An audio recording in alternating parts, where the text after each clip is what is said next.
On this computer. Okay, welcome to Faith and Cow. This is class number 224. Ignore the sunglasses. I had to have my eyes dilated today, and so I'm just still trying to protect them a little bit. So looking cool. Summary. Tried to still take the last bits of summary. But we're headed into Yom Kippur in Kol Nidre, and serious, a very special time because it says that the every soul is very close to the sun at this point. The sparks are going closer to the source, and every day is a countdown to a very, very good new launch pad. So let's talk a little bit about some insights from Rosh Hashanah and the whole period. So one of the prayers that everybody knows and everybody says with a lot of feeling is the prayer called Adon Olam. Adon Olam Asher Malach B'Terem Kol Yitzir Nivra. What does that mean? Adon Olam, you are the master of the world. Adon Olam Asher Malach, who ruled B'Terem Kol, before anything existed, before anything was formed. You were the king. We don't really think too much about it, but there's something wrong there. What's wrong? How are you the king before there was any existence? The whole concept of a king is that he's a king over human beings, over people. If there were no people, there's no king. In fact, the Rebbe even puts in the side note there, he says, a person cannot say that, who has 1,000 sheep, that he's the king of the sheep. A king does not apply to over animals or over flies. I don't know what the king of the flies ever meant, but I had to read that book, Lord of the Flies. But you had to read that book too? No, I had to read that. Crazy. I don't know what English teachers think. Why they're interested in that. But anyway, but you cannot be a king. You cannot be a ruler over, except if you have people to be the ruler over. So what does this mean that he was the king before there was any existence? He was the king of what? King over what? King over, there wasn't. So that's the question. Now, my wife said you have to get to the answer eventually, right? There you go. So, so I told this story at on Shabbos at the sixth meal of Rosh Hashanah, which where everybody was all so filled that it was a little hard to find anything, even though the food kept getting better and better. It was harder and harder to find any room to put anything in anymore. That's the nature of Runtup. So to get to the answer, you first have to understand another thing, which is how do we make God our king? Well, you would think that you have to do it by proclamation, and we do. We say prayers of Zichronos, Zichronos and Shofros, of remembrance and of Shofar and of kingship, and that would be the way that you make the king. But interesting custom is Rosh Hashanah. We make God our king through the Shofar. Blowing a shofar. Now, what in the world does blowing a shofar have to do with making God our king? How is shofar really connected to this to making God a king? Well, you could say it's like trumpets or something like that, but trumpets are trumpets, and shofar is sort of a raw. It's not a very musical instrument. You don't have a choir of them. In fact, if you had more than one playing at one time, you're in big trouble, because then you wouldn't be Yotzi, the mitzvah. And remember, I went to this. I was at this West End house where there were a lot of old Jewish men, and they went to some, I don't know, reform or reconstruction of synagogue, and they were all talking about how dramatic their shofar, Rosh Hashanah was, because they had four different guys at four different corners of the room, all blowing at the same time. And they had to tell them, pasnish. It's not kosher. It's not kosher. Maybe very dramatic, but it's not the sound of the shofar. The sound of the shofar, though, is how we make the God king. So how does that work? And I'm just not pointing questions here. I'm tying the things together. That making God our king, this is the idea of Adon Olam. So I had sort of, I'll digress into a more personal story, which I told, which is, at the beginning, I had this, I was telling it story beforehand. It was really a very uplifting experience getting down to Crown Heights. And I was in a very uplifted mood even when I got down there, because I realized that God had done miracles to get me into to New York. And most of the miracles were due to my wife. I would have not have, we would have, either way, any if I had followed my own mind, then I would have never gotten there, I would not have gotten home. I would have not gotten to New York, I would not have gotten anywhere. Everything was exactly timed, exactly right.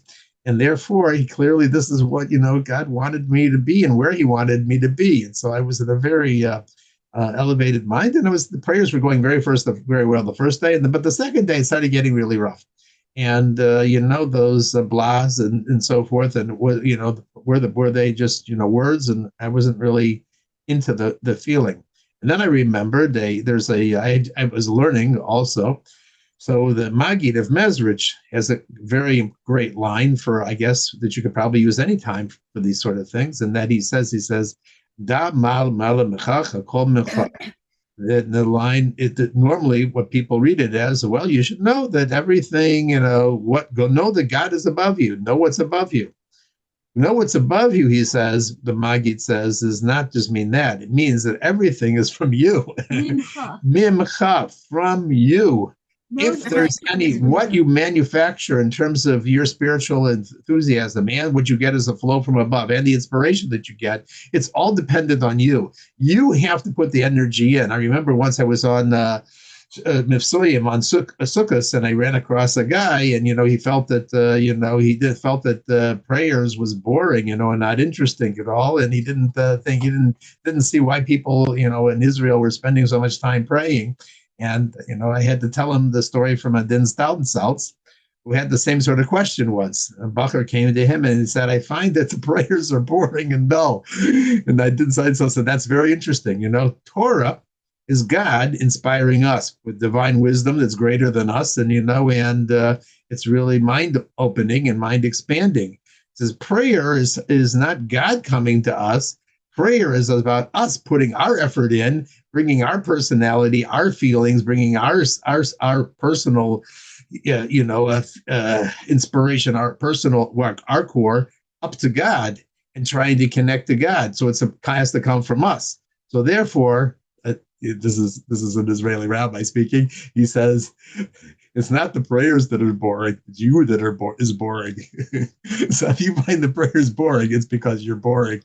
Because that's what makes them exciting, because it's about you, it's about life, it's about reality. So I thought about that, and I realized that it was time for the phone call. And it was up to me to make sure that the prayers were expiring and that there was something going on in the prayers. And that changed everything altogether, because then, I began to realize it's about me. What does that really mean? It's what it is about the shofar.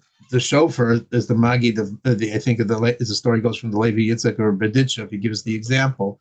He says, once there was a king, and he sent his son, the prince, to test them, and he sent them in a faraway country where they don't speak the language. And he said, he wanted to see how he would do. For many years, he was left there and so forth, and see if he would rise up.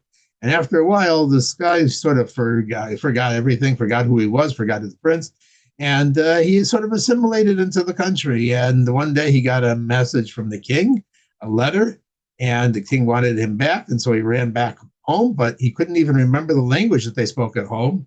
So the guards would not let him into the palace. And so he was crying and screaming at the top of his lungs, to try and get attention of his father. And the father heard the cry of the son, not the language, because he couldn't understand the words, but the sound of the voice itself, the call, the sound itself. That the father heard and knew it was his son. So he sent a message to let him in. That's the sound of the shofar. It's not our talent. It's not our wisdom. It's not how much we know. It's not how much what we think about ourselves or what we can do or we can't do. It's about coming from the core of who we are, the very basic feeling of who we are. And at every moment, that's always there, because it's our identity. And when we bring that level into our prayers, and we say to Hashem, I'm open, I'm vulnerable, I'm not putting on any garments, I'm not putting on any shows here and so forth. This is who I am. This is who I am right now. This is how I've got to where I am and so forth. And I'm coming to you, and let's make a plan for the coming year, and let's sit down and let's make this a new year. That's the call of the shofar, and that's how we make God a king. That's what touches God's essence. That's what touches his tainug, his desire. because it's coming from the essence of the Jew, which is always connected to the essence of God, because we are a piece of godliness. And from that level, and from where we are there, we can actually reach to God. And that is what it means when we say Adon Olam Asher Malach. God, of course, was a king before he made the world. Why do I know that? Because God's essence is complete. And even before there was a world, he had everything that was going to eventually come out before too. So therefore, he was always a potential king. He always had that inside of himself, but it wasn't revealed. It wasn't externalized. And so when we as Jews, we do what we're supposed to do, then we actually call out that we reveal into this world a new level of godliness. And that is what Rosh Hashanah is all about. Rosh Hashanah is called Rosh Hashanah because it's the start of a new year. This year, the old energy from the old year departed on the night before Rosh Hashanah. It went up. And there's a whole new energy in the world at this point, and a whole new life force that's in this world. And it's entirely different than it was in previously. This year, 5785 never existed before. The powers and the abilities that we have in this year are not the same as we had in the previous years. You have, and each one of you have, a completely new ability, whatever was before, and whatever you were stuck in, and whatever difficulties one had before, they don't exist in this year because there's a new energy that came in on Rosh Hashanah. There's a new you that came in on Rosh Hashanah through the call of the shofar, just by listening to the call of the shofar. There is something now that is there that we have as the Jewish people together to be able to do what we need to do to accomplish something that has never happened before in history. And that is what we see it happening on the national level and in Eretz Yisrael too, that the Jewish people are actually standing up and saying, we really don't need the help of the rest of the world. We are the engine that drives the world, and we should be driving the world, and we should be taking care of the world. And we can also take care of each and every one of ourselves. We can take care of more than who we are, but also other people. So that's the power of 5785, that it's a new energy that just came into this world, and that we're going to be in, and we're spending these days before Yom Kippur to be able to reveal that. Do I want to tell a story? Do I have time for a little story? Whatever you like. I don't know. I thought that was a good place to end the class on, maybe. Okay. Because It's 7:25, so technically, according to my computer, you still have 5 minutes left, but right, it is. But I think get shorter is better. How about that? okay, the story. Okay. I was sort of afraid of the story, but okay. Yeah. What? Oh yes, I have somebody here. She's going to tell the story. No, I'm not going to tell the story. She's Either not gonna we'll tell see. Okay, Okay, good. Okay. Okay. thank you. Thank you so much. So, okay. Hello, everybody. And do you have anything that you'd like to say before I begin? Okay. Aside from, are you going to tell the story that he was going to tell? No, I don't know what story he was going to tell. I never know what story he's going to tell. Oh, he sounded like you were going to say it instead of him. No. Okay. But, okay. So, so I'm going to start with the four things that I always start with, and I'm going to keep it short also. That we're in an extraordinary time, and I know that because the Lubavitcher Rebbe told us that we're in the unfolding of redemption, and we are doing it.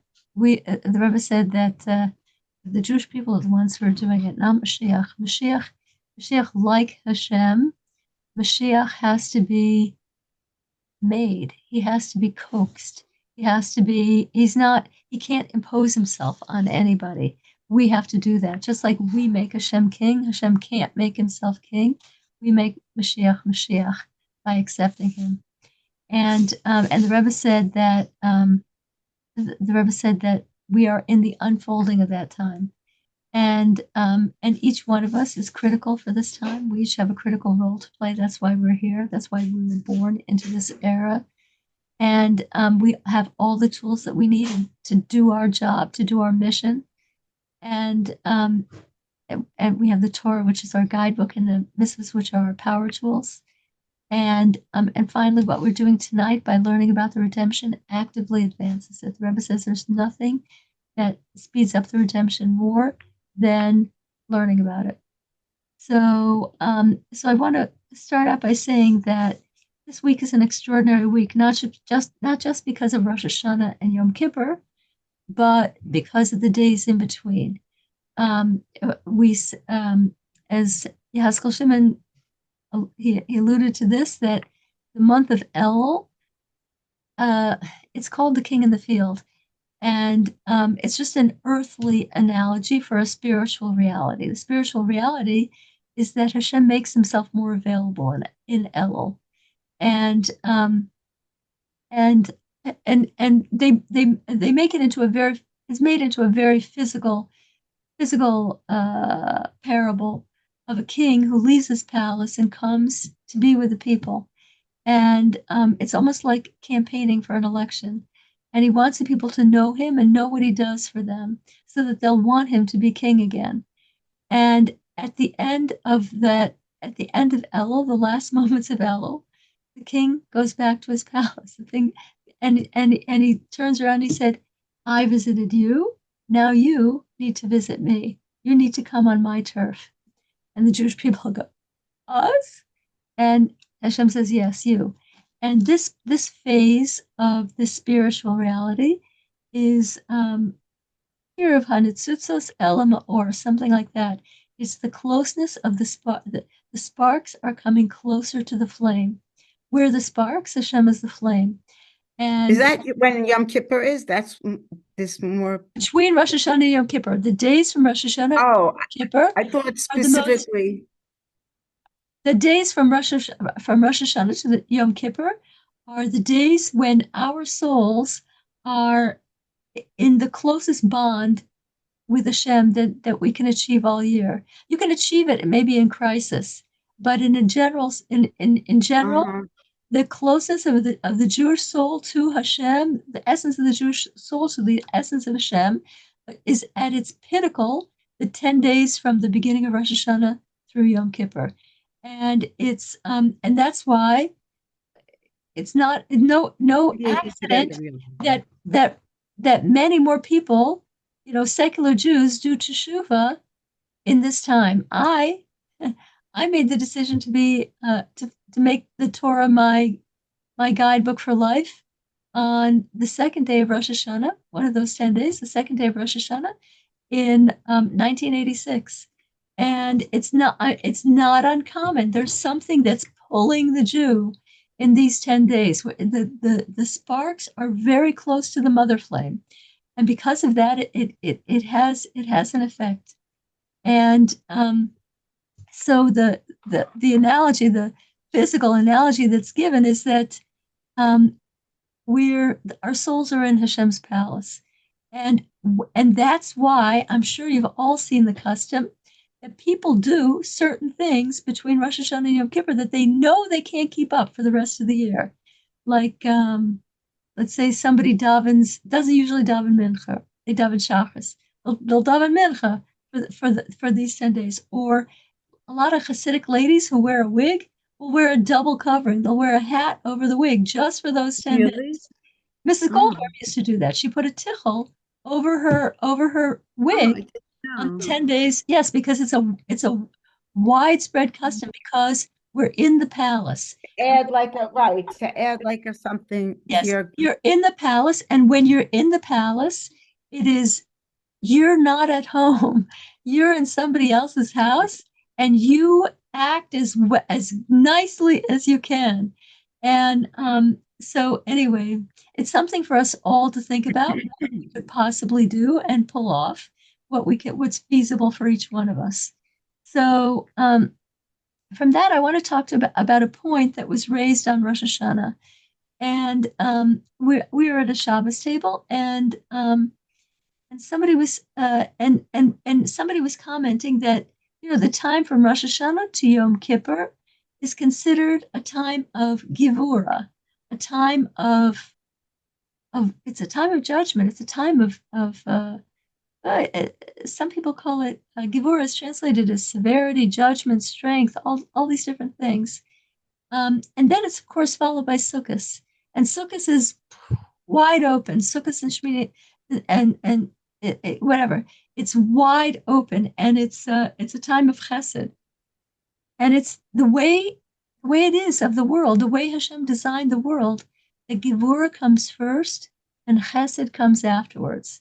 So this guy asked at the table, why is that? Why should Gevurah precede chesed? What is it all about? And people gave various answers, and I have I have to say I like In what situation does Gevurah come before Chesed? Rosh Hashanah and Yom Kippur come before Sukkot.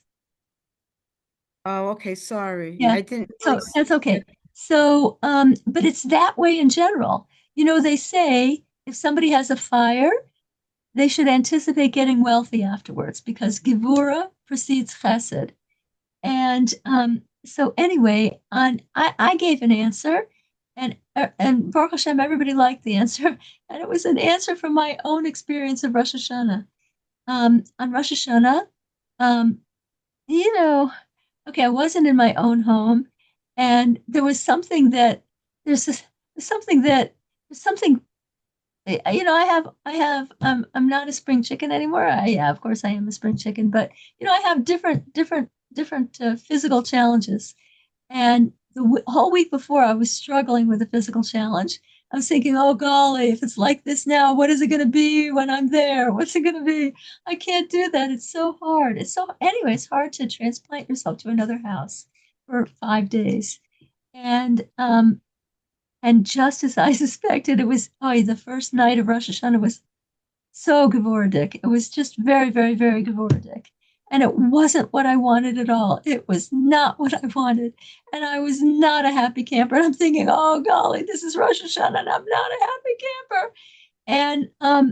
And then I just sat with myself and I thought about, there's a lot of Gevordik things that I'm dealing with. And I tried to think of what is the common denominator in them.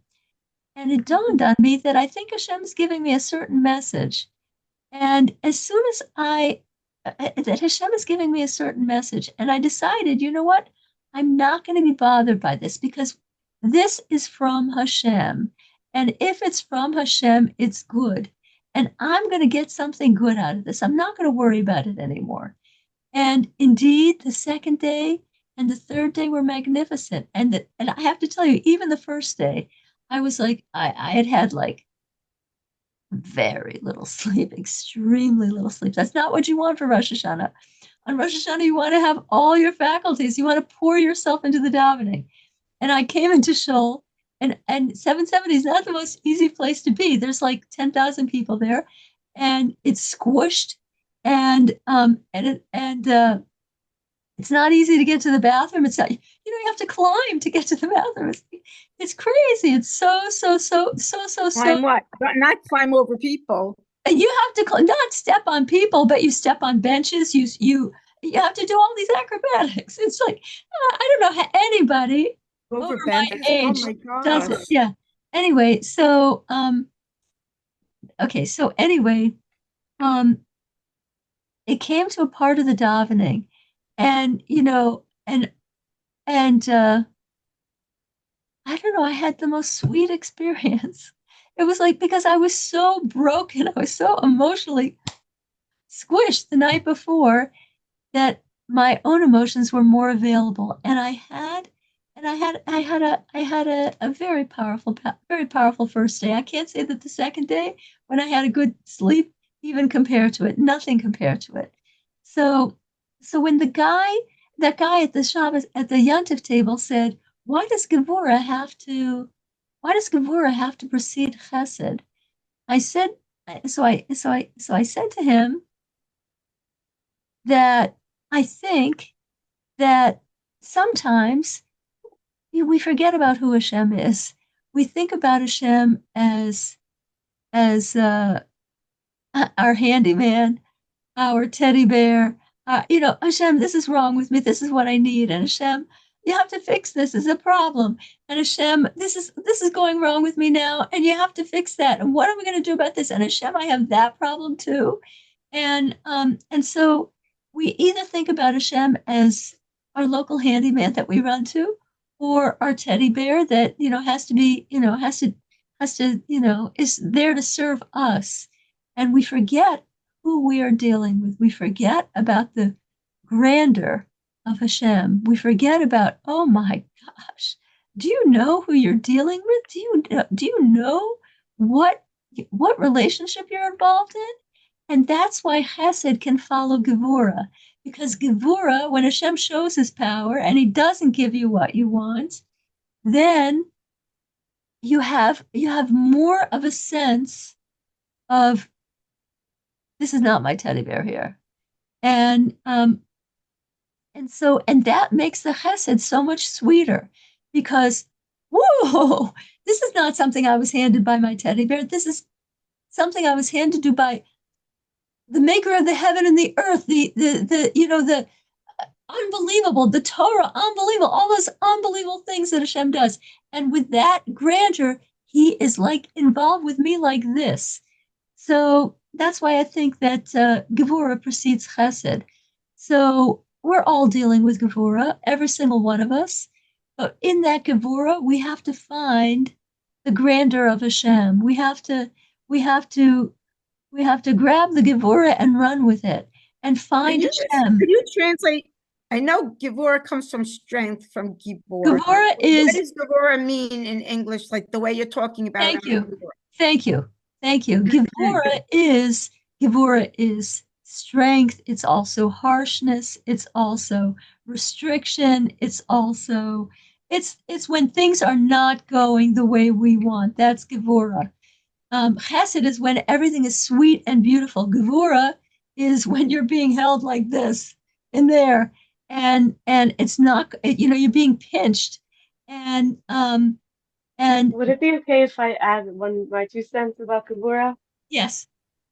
So I feel like sometimes it gets a bad rap, but like in a simple way, it's also just good versus bad, or hot versus cold, or like it's the separation versus Chesed, where everything sort of is expanding and overlapping and connecting. So Gevurah, as the opposite pole, is sometimes like you could have positive and negative, you could have up and down. It's sort of this like separator. It makes a limit so that you have a clear distinction. But sometimes when we feel limited, that's when we might think Gevurah is like the harsh part or the judgment, or like it's like we're hearing a no when it could be yes or no. And the other thing I like to think about Gevurah is that I feel like it's very related to appetite and like wanting more and desire and pleasure, and like and that's also to do with strength, because it's a lot of power. It's like this being able to endure and even like self-restraint, kind of like holding back, but holding your like self-control is like takes tremendous power and confidence. So like I feel like that's my sort of healing in my relationship with Gevurah. I did it a little bit because I always felt like Gevurah felt like such a negative word, and like it was always going to mean something difficult. Thanks for listening.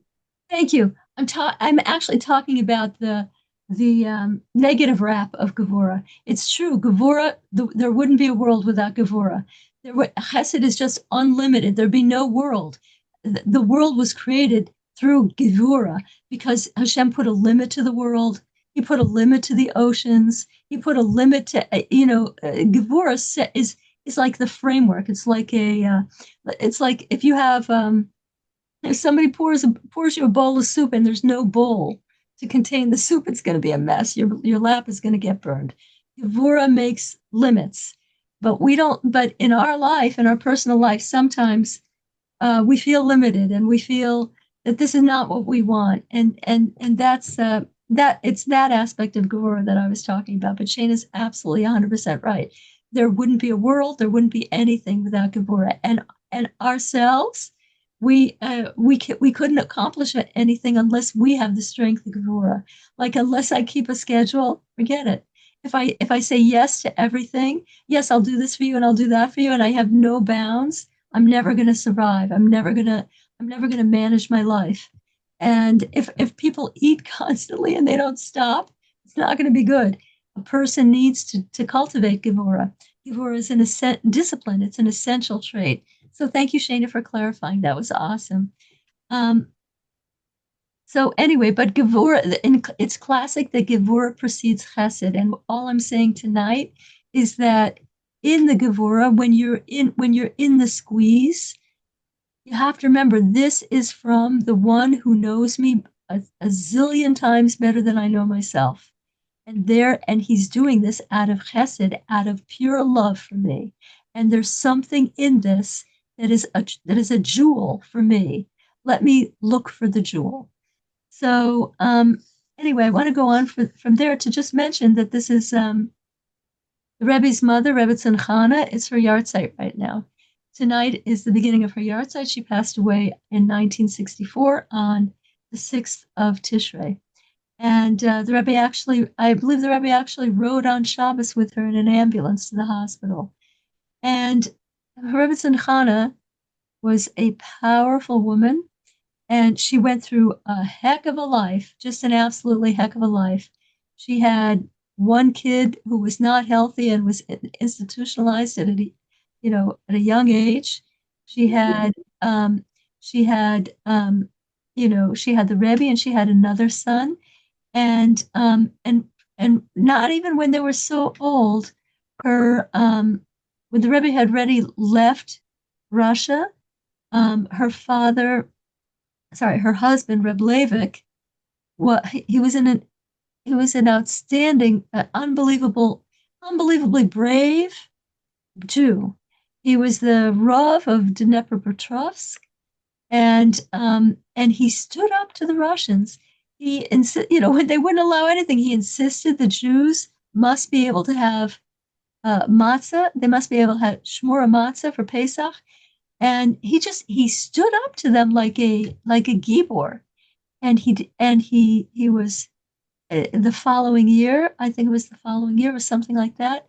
They got him, and they arrested him on trumped up charges, and they sent him off to a hole in the wall, a hellhole, a hellhole situation, and he was put in exile, and for his sentence was for 5 years. And Rebbetzin Chana, in Russia, they threw a lot of people into the gulag. They threw a lot of people into horrible situations. And if their wives were not thrown, if their wives were at home, what would the wives do? They would send care packages. They would write letters. They would do whatever they could. Now, Rebbetzin Chana, she packed her bags and went off to this godforsaken, that's not godforsaken, no place is godforsaken. That's not a good expression for me. This very, very, very difficult place It's to be with Siberia. her husband. Yeah, it was Chile. It was called. And how did he lived in a house of, he was given a room in I think there were like primitive people there. They were called Tartars. And so he lived with a Tartar family. They gave him a room. It did not have a floor. It had mud, and it was full of mosquitoes. And did I say it didn't have a door? It had no privacy, and the floor was mud, and there were mosquitoes constantly there. And into that situation, she joined him. And there are famous stories about she did everything to make his life livable. And he had been abused terribly he was in prison for several months and terribly abused. They saw a picture of him. The Rebbe saw a picture of him after the 10 months or so, or however long it was that he was in prison, and he didn't recognize his father. It was so they had mistreated him so badly. So anyway, she put herself into that situation, and classic stories about what she did. Whatever the famous story is that Reb Leivik loved to write his Torah insights, and he didn't have any ink, so she went out and picked herbs and grasses and boiled them up and made ink for him so he could write in the margins of his books. And anyway, he became extremely ill. He got cancer in this horrible place, and some people prevailed on the Russian authorities to let him go to a nearby city, at least to a nearby Jewish city. He went there. He lasted only like 12 weeks, something like that, and he passed away. And it took her a while to escape from Russia. she finally ended up in Paris, and the Rebbe came in the late 40s, and he got her and he brought her back to New York. But she had enough and the son who was, the son, of course, was killed, who was in an An institution. institution. Yeah. And anyway, she didn't get to go to her son's wedding, because she couldn't, they were being watched and they couldn't leave Russia. Anyway, so she justifiably could have been miserable for the rest of her life. And when she came to New York, she was a queen. She was my next door neighbor who passed away in 2022. Mrs. Shiner, a tzaddikus in her own right, a very wonderful woman. She came to 770. Let's see, Mrs. Shiner, I don't know when Mrs. Shiner was born, but a long time ago, let's say in the she was born in probably around 1940.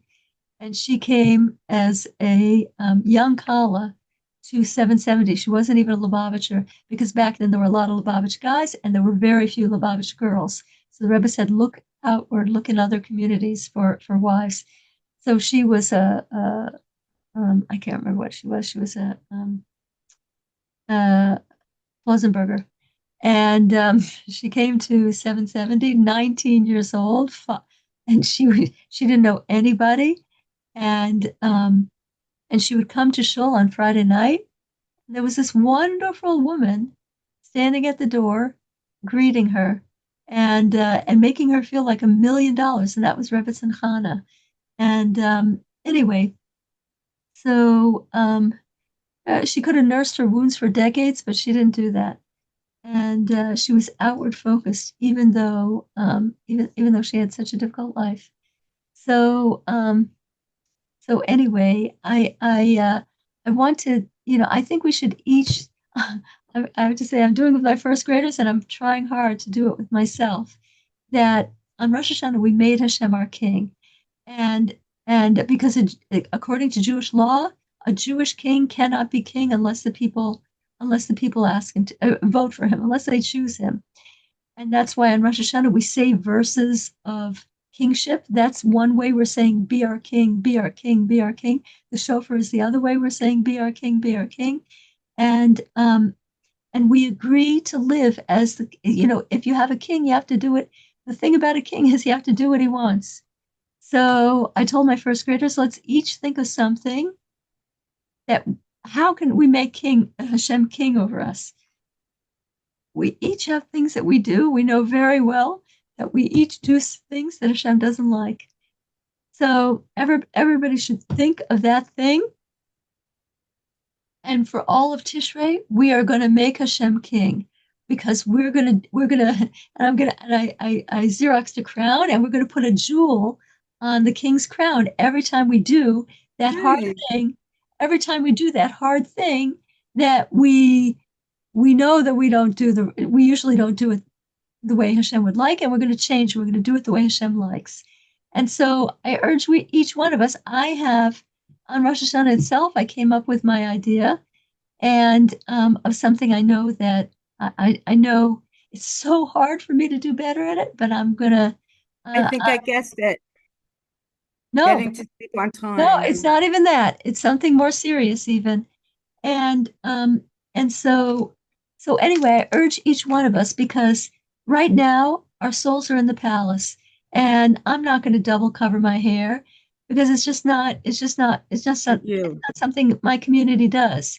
But I'm going to try my hardest to do this one thing for Hashem, and may Hashem help me, and may I have a part in making Hashem king. That's how I'm trying to make it. It's a Jew's job. It's not Hashem's job. It's a Jew's job to make Hashem king. And when we make Hashem king, we give him power to do whatever he needs to do to help us and to help the world. And so, and also thinking about Chesed following Gevurah. Since today is October 7th, last October 7th was, everybody knows what last October 7th was. First of all, it was last Simchas Torah. May it be followed by the most outstanding, astounding chesed that's clearly visible to all of us. It was Gevura that the world has not seen the likes of in 50 years. And may we see kindness that the world has never seen the likes of. I mean, With that, I want to end, and I'm going to turn off the recording, and I'll ask if anybody has. I would like to. Oh, sorry, I did the wrong thing. Cancel. Okay, I want to turn off the recording here. Okay. Hey, how come it didn't do it?